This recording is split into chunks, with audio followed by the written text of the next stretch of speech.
Hi, I'm Patrick Dunnican. At Gibbons, we believe that citizens need to be informed about the complex issues that affect their lives.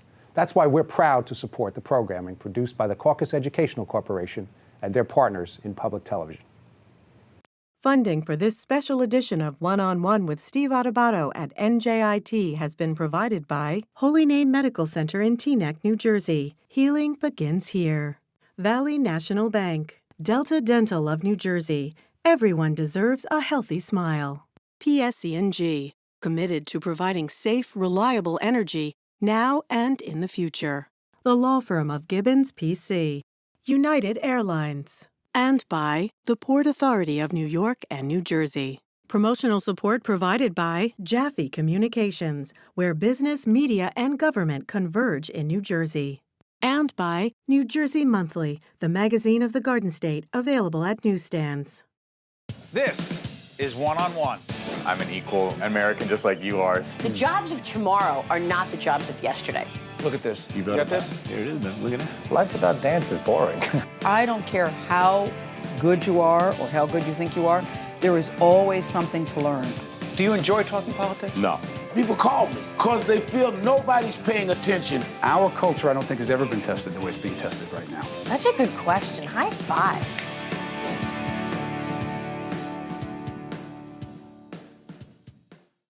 Hi, this is Steve Adubato coming to you from the campus of NJIT. That's the New Jersey Institute of Technology. Why are we here? This is, in fact, the Voice Summit, sponsored by Amazon Alexa. You've got about 2,500 folks from all over the country, programmers, people involved in something called artificial intelligence, all about voice. What does voice mean in our lives today? What could and what will voice mean in our lives tomorrow? That's what the people are here talking about at NJIT at this Voice Summit. We'll be interviewing those folks and bringing everything you've ever wanted and needed to know about voice to you right now. Jennifer Warren, senior editor at the Mayo Clinic. By the way, tell everyone what Mayo Clinic is all about. Well, we've been around for, I don't know, maybe you've heard of it. We've been around.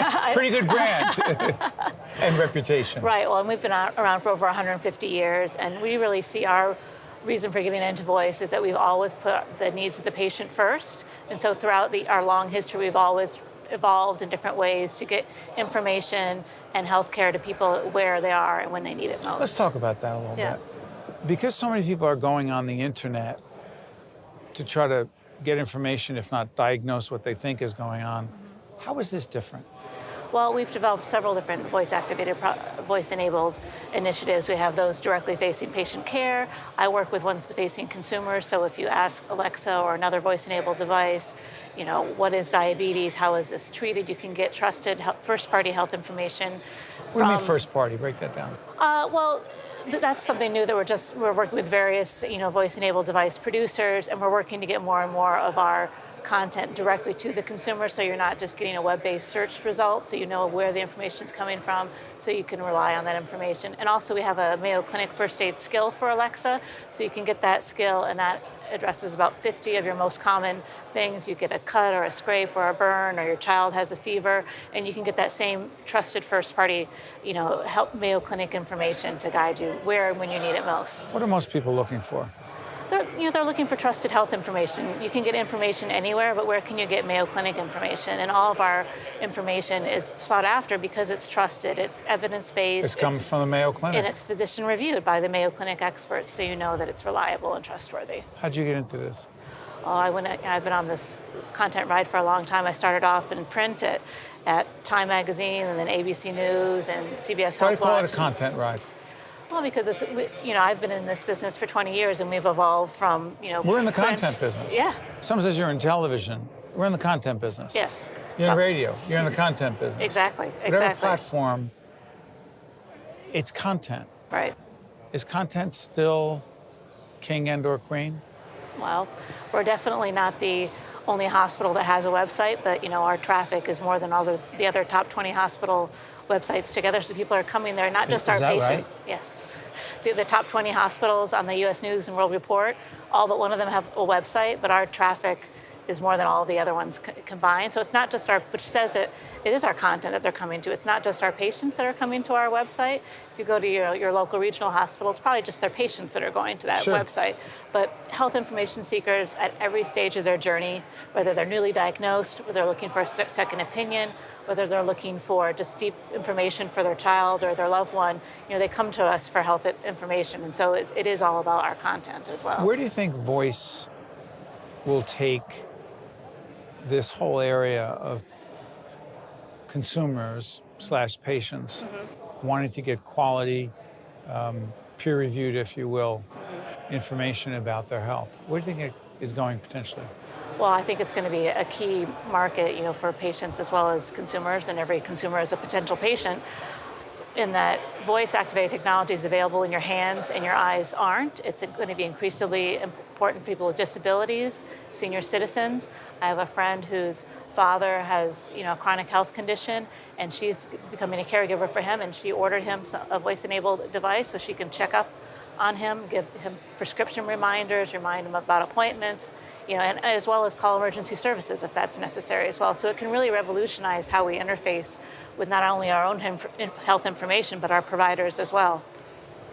Age matters in a lot of ways.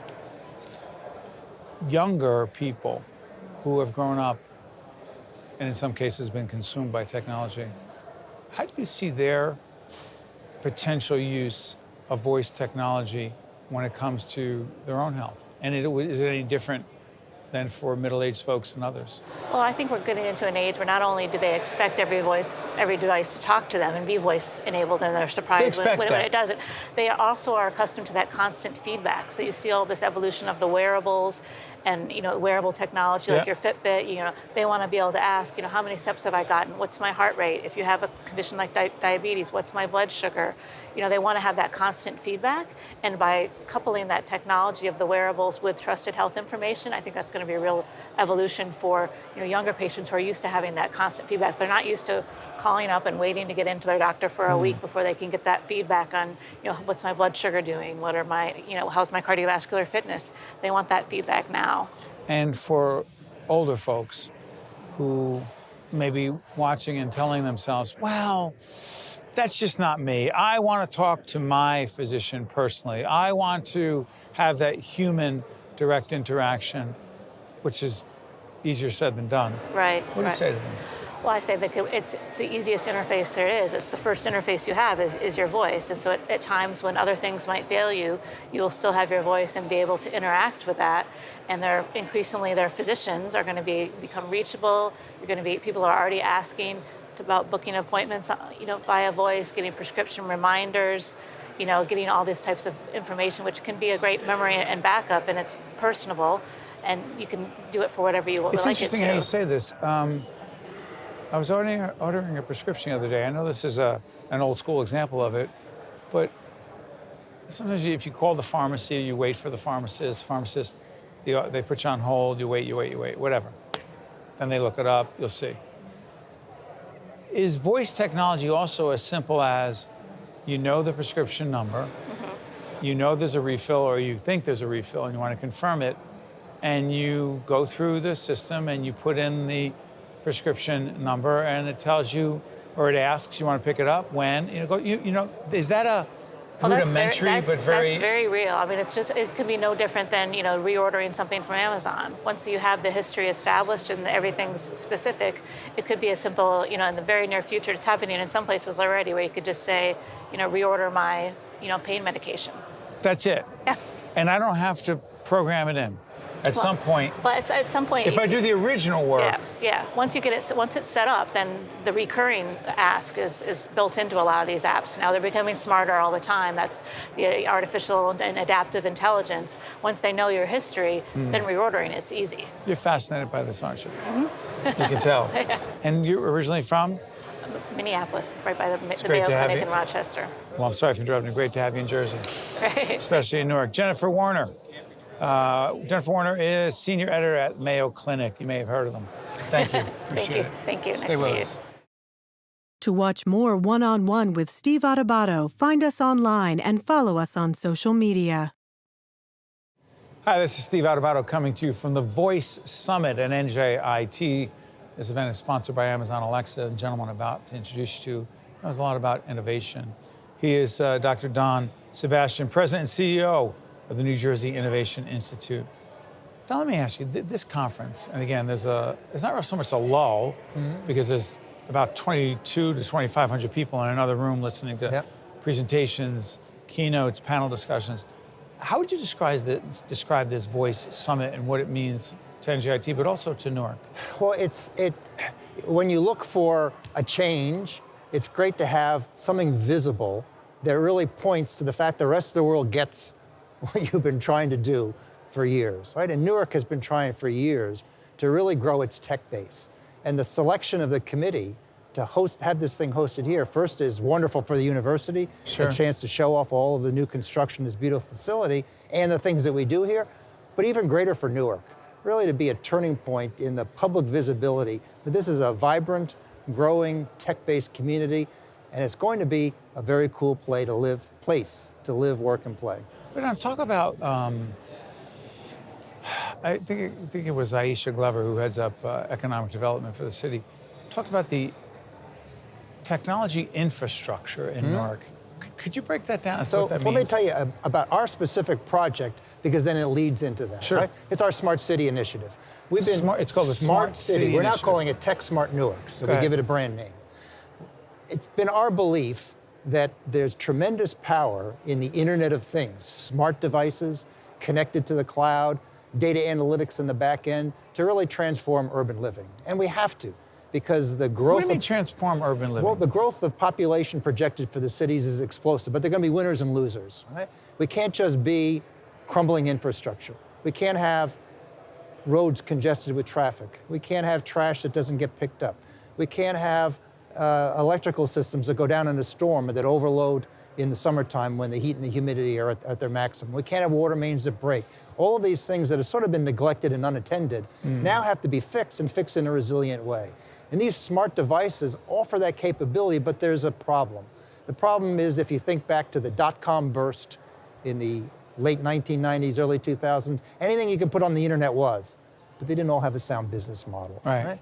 And so how do you get past that? I'm a chemical engineer by training. We do scale up. There are ways to test as you go from an idea in the laboratory to building a refinery in the middle to make sure all the pieces still fit together. And we've not done that in the world of software. So here is our proposition. Newark has fiber, dark fiber. They own a complex. What does that mean? That means they have fiber that nobody's using, fiber optics, like your Fios, if I can use a brand name. High-speed data connectivity that goes throughout the city. So what if we could connect into that and create a city that's blanketed by high-speed wireless as a capability? That's infrastructure to begin with. Now we bring along partners like IBM that brings Watson Analytics. And they're a service that you can plug into. And we have Juniper that has a cloud interface. And we have Nokia Bell Labs that has 5G telephone service and advanced analytics. We start to assemble big tools like that. We make the city like a smartphone, right? The iPhone first, then the Android is a platform. It's not just a phone. It has a GPS in it. It has your telephony. It has texting. It has email services, all kinds of things that you don't have to create if you're a developer. You can just do your little piece and plug it in. So now we have a plug-and-play city where if you're a developer and you have an idea for traffic management or parking management or garbage pickup or energy management, all of these things, you don't have to invent an entire city. You can plug in and These are quality of life issues. Yeah, that's the whole point. People go, oh, it's all about technology. It's about quality of life. It's really about addressing the issues that citizens need to have addressed to make this a great place to live, work, and play. And your operation, the Innovation Institute, is that what you're dedicated to? So this is our model. We do it in many other technology areas, but in this case, the model is bring together small companies, put them in our incubator, put them cheek to jowl together. Tell everyone what an incubator means. Oh, so it's a facility, right, that has presumably lower cost rent. You think about co-working spaces are very popular there. It's a place where we give business assistance services. So people who are techies and need to understand business skills can learn that. People who are business-oriented entrepreneurs and need intersection with technology people, we can make that mashup work. But now even better, we can now bring in big companies and customers who need access to innovation. We live in a world today where R&D is not corporate, M&A is corporate, right? They look to buy things that are ready to bring to market. So part of what we do is create a dense packing, so you sort of have a supermarket in the area. Dense packing. Dense packing. Lots of companies together, small companies, Right. innovators, creators, academics, students, all around, in this case, the area of smart city technology. In other places, it's biotech related or aviation related. Throughout the state, we can use this recipe over and over again. But for here, the focus is on the smart city technologies, right? And then connecting them to the big players, some of whom are already volunteering their capabilities like IBM, and others who want access to that capability and create a sort of virtualized R&D, right? But let me follow up on this. Please. What I've often had conversations with you about, as well as with Dr. Joel Bloom, the president here at NJIT, is the rapidly evolving, changing role of higher education in economic development. Someone says, what do colleges, universities do? They teach young people to go off and get jobs, hopefully. Or so they much say, more than that. my research is a patentable item, buy my patents. Go ahead. Right? The number of startups in the country that come out of academic research patents is not enough to sustain an economy. So what we're doing, our NJI was created as an expression of the university's economic development mission. So we're out there trying to say, how do we make technology work? And how do we make it work to solve citizen problems? Because if we do that, it becomes a magnet then to bring more companies in to do that, and more companies, right? And then we can take that theme and do it with other theme parks throughout the state. So now, New Jersey doesn't have to be a one-trick pony. We only know in our lifetime of Silicon Valley, so we think that's the ideal, and that's the only thing. It's not the only way to do it. It's not the only way to do it, and there was a time when Newark was twice the Silicon Valley for the United States, and across many industries. So you go back to the beginning of the country, it was where Hamilton said, we're going to do manufacturing as a country. Alexander Hamilton said, what about Newark? He said, Patterson Falls is where we're going to start our textile industry, and then leather manufacturing grew up side by side here, and we spawned not just the end products, but the machinery industries that became the basis ultimately for steam locomotives manufactured here. A whole industrial machinery complex that built up, which then 100 years later, or less actually, brought in young guys like Thomas Edison. Right. His first factories were here in Newark. So all of this, why is voice important? Because all of this IoT technology, we need to be able to interact with. We can't walk around with mini keyboards in our glasses, right? Voice is a much older communication than written speech, right? And so what we need to harness is how do we communicate with the cyber world the same way that we communicate with each other. And that's a wonderful opportunity. Dr. Don Sebastian, President and Chief Executive Officer of the New Jersey Innovation Institute here at NJIT. Thank you, Don. It always goes too fast. Well said, my friend. Stay with us. We'll be right back. To watch more One-on-One with Steve Adubato, find us online and follow us on social media. John Rome, Deputy CIO, which stands for Chief Information Officer, and Voice Evangelist at Arizona State University. Now, Arizona State University was named by U.S. News and World Report as what? The most innovative school, 3 years running, over, take a guess what school? Not MIT. Yes. No way. Guess the other one. Don't say the big H. No, it's Stanford. Oh, Stanford out there? Yeah. Wait, they're right there. Yeah, they're in the middle of it. We're no longer this party school that everyone thinks we are. You know, so the Sun Devils are more than just a great sports program. You know, it's a great institution. Now you're here at NJIT, another great institution. Yeah. You're doing one of the keynotes talking about? Talking about Alexa and how ASU is trying to become a voice-enabled campus. And it started when our engineering dean decided, hey, why don't we put Alexa dots in the residence halls of a new... Alexa dots? You know what Alexa dots are? Help me a little bit, will you? Okay, yeah, I think, you know, I'm at a voice conference. I think everybody knows what a dot is. Wait a minute. So not all as advanced. Go ahead. So, you know, Amazon has come up with these devices that you can talk to, and then they respond back to you. So you can ask it questions like what's the weather, or play me some music, and it'll come back. Well, you can actually program these to be specific to to ASU. So as a student, I can ask it questions like, what events are happening on campus? When are finals exams? And I can get that type of answers. Or I can say, how late is the library open? And it'll actually give you that response. Can you also do this? I've taught here. Can you ask, is Dr. Adubato a good professor? And I think that's coming. I mean, I think notice they make everything somewhere about me sooner or later. Yeah. But here's the question. Seriously, it isn't about me. It's about any professor. No, do they do that subjective No, it's coming, but I think we're still really in the infancy of voice. It's still... So straight information. Yeah, it's pretty much straight information, but that's what I think machine learning and artificial intelligence is going to help us with. It's going to get to the point now, I would say within 2 or 3 years, we're going to have voice tutors where students can actually go and ask questions about a specific class. And if they say they want to take a prep test, you're going to be able to ask these devices of saying, here, help me with my econ class, and it'll be able to ask questions. Really? I'll be able to ask it questions like, hey, when's my next test, or what homework assignments did I miss? Okay, but does it move beyond that, John, to the question seriously of faculty members, whether he or she has a certain style and whether that's conducive to my learning? I mean, where's the limit?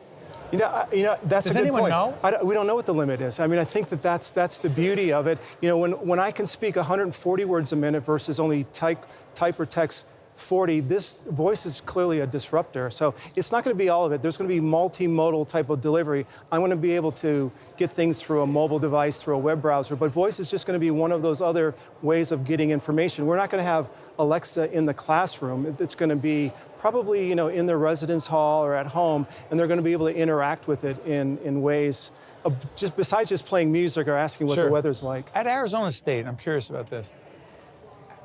Because you've been identified, recognized in the way you have by U.S. News and World Report, ahead of places like MIT and Stanford, does it become part of the marketing effort at Arizona State University? Like, where it's happening? Clearly, here's an example. We decided, so last year we put them in a residence hall, 1,500. Put the Echo Dots that I'm talking about in the residence halls for these engineering students. They loved it. Great feedback. And so what's the next thing? We actually had a program called the AI Scholars.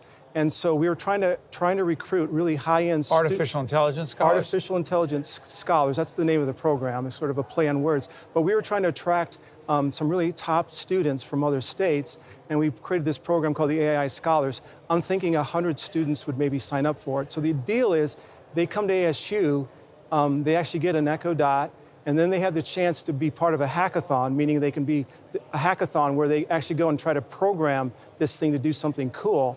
And if they win, they win $5,000 scholarship and a trip to Amazon headquarters to meet with leadership. Probably not Jeff Bezos, but somebody within leadership. And you know, I'm guessing 710 students signed up for this. And think about, you know. What did that tell you? No, it's just telling me that clearly that voice, there's going to be a new marketplace, I think, for voice. The demand is there. It's going to be there. Is the demand growing? See, it's interesting, but you're talking about 18, 19, 20, 21-year-old students. Yeah.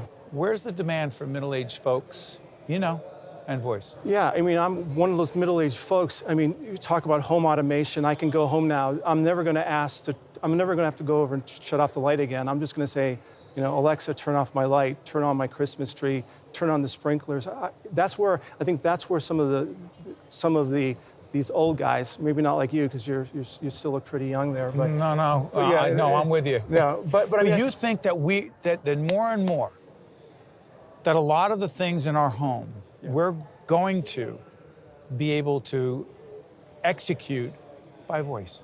Yeah, it's happening today. I mean, I think what you'll see in 3 years or 2 years from now, you know, it's kind of like when the iPhone came out. Who would have ever thought that the disruptor that is? I think voice... By the way, I'm sorry for interrupting.